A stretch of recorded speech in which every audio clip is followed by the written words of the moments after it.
city of Abidjan, in the West African country of the Ivory Coast, is set astride a lagoon and home to about 2 million people. This city is even believed to be the intellectual and cultural capital of West Africa. However, in August 2006, this small city and its inhabitants that reside near the city's waste dump had their lives altered dramatically.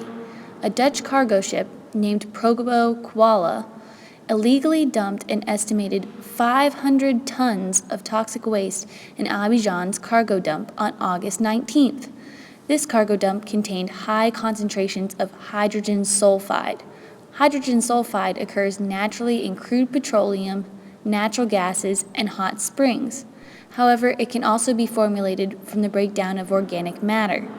This can include the breakdown of human and animal waste. This is your U.S. International News Team. I'm Kayla Keynes, and this is Jessica Carson from the Environmental Affairs in the Ivorian Government. And tonight we will be discussing the toxic waste that was dumped off the Ivorian coast. Can you tell us what happened that eventful day on August 19th?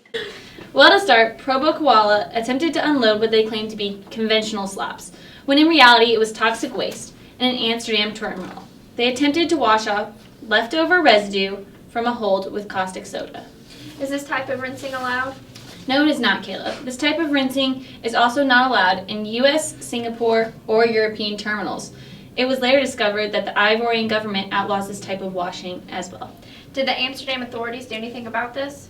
Yes, they handled the situation. The cargo ship was forced to stop by Amsterdam environmental authorities because the smell was so foul.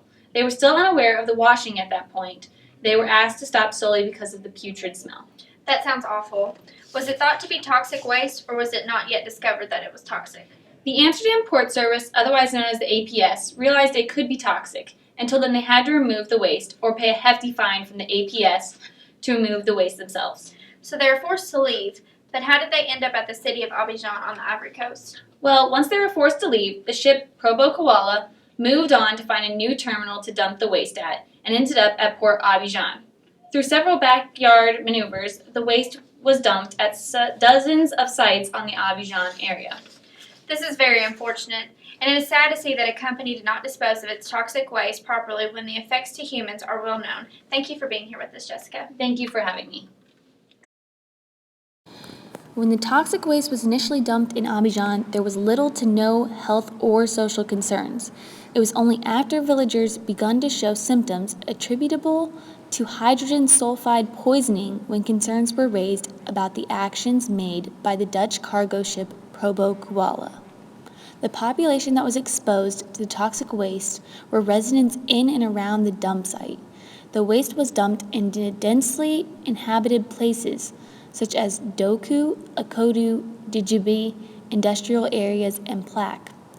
The toxic waste was highest in Djibouti, with a concentration of 91.8% of the waste being toxic.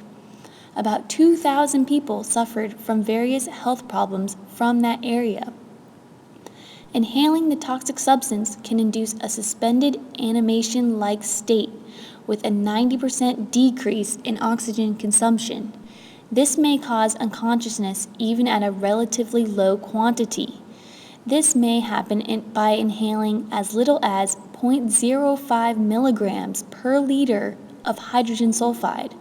However, inhaling high concentrations of hydrogen sulfide has shown to cause unconsciousness that may result in death. The inhalation of hydrogen sulfide caused 13 deaths, while several pregnant women also experienced miscarriages. A majority of people and other villagers complained of problems relating to ear, nose, and throat pain. Many people also experienced headaches, dizziness, weakness, unconsciousness, vomiting, abdominal pain, nausea, and many other health complications. It was only 3 months after the discharge of the toxic waste that an epidemiological survey was carried out in November and December 2006. This examined the harm that had been done by the unsafe dumping of the toxic waste. By this time, the Ministry of Health on the Ivory Coast had released that the exposure of toxic waste had caused 17 deaths 69 hospitalizations, and 102,806 consultants. Koala, filmed here in September 2006 by Greenpeace, was carrying poor quality oil laced with caustic soda and petroleum residues. The cargo was the property of Trafigura, a multi-billion-euro company based in Switzerland and the Netherlands. It supplies oil more or less refined to the least discerning markets in Africa or Iran. When the Probo Koala moored in Abidjan in August 2006, a local company was hired to dispose of the waste. Trafigura says it was impossible for them to know what happened after that. We do transfer waste from sea to land, but once it's on the ground, it's no longer our responsibility. Even if we wanted to go and inspect those installations, we probably wouldn't have a right to. In fact, residues were dumped all across town, their pungent smell causing frequent nausea and dizzy spells, like here in the Djibi neighborhood. In Africa too, we have a right to live. In Africa too, we don't have to live with toxic waste. It's a shame that people don't get this. We will fight with all our strength so that this situation is fixed and that it doesn't happen again. Trafigura has now made 2 settlement deals, one with Ivory Coast and another with a British firm representing 30,000 victims, each of whom should receive about €1,000. The company hopes this will close the debate, even though some studies say toxins could have killed up to 17 people. This is Richmond, and he is a defense lawyer for one of the families who had a fatality due to the toxic waste dumped in Abidjan. It's good to have you. So Trafigura, the company who was responsible for dumping of the toxic waste, are currently being prosecuted in Amsterdam for the falsification of papers and illegal export and import of toxic waste from one country to another. In addition to these charges, they are also being charged with illegal export of toxic waste from Europe to the Ivory Coast. Do you feel that these charges are adequate considering the amount of damage Trafigura's negligence and inconsideration caused not only the city but the inhabitants? Well, I originally, when reading the files, did not think it was adequate, especially since Trafigura continues to defend its stance that the vessel caused absolutely no danger to anyone in Abidjan. However, since 30,000 Ivorians are now suing the company after the case was brought before London's High Court, I feel there is a little bit more justice being made. Do you feel the $200 million Trafigura paid to the Ivorian government was enough to relinquish them of blame? I believe nothing can relinquish them of blame. They were aware of the toxicity of what they were dumping, but they went ahead and decided to do it anyway. Now, the innocent owner of the small Dutch cargo ship Probo Koala that Trafigura had hired to dump the waste has been jailed in Ivory Coast for 20 years. Meanwhile, no one from Trafigura has been prosecuted in the Ivory Coast. Now, that is unfair, and that poor man should be released because he was only doing his job. Trafigura has got away practically unscathed until the case was brought to London's High Court, which allowed all the Ivorians affected to sue Trafigura for his crimes against them.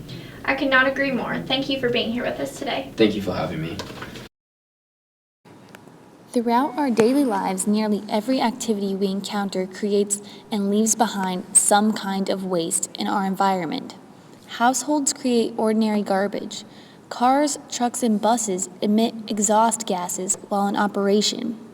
Industrial and manufacturing processes create solid and hazardous waste. Some wastes contain chemicals that are hazardous to people and the environment. Once these hazardous chemicals are present in the environment, people can be exposed to them.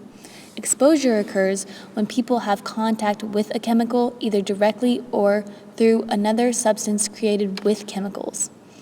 We have many examples today when it comes to toxic waste exposure, such as emissions of fumes from cars, factories, and major nuclear plants such as that of Fukushima nuclear plant.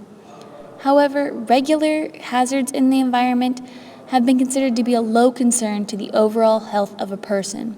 whereas in Abidjan, the toxic waste was detrimental to the exposed population.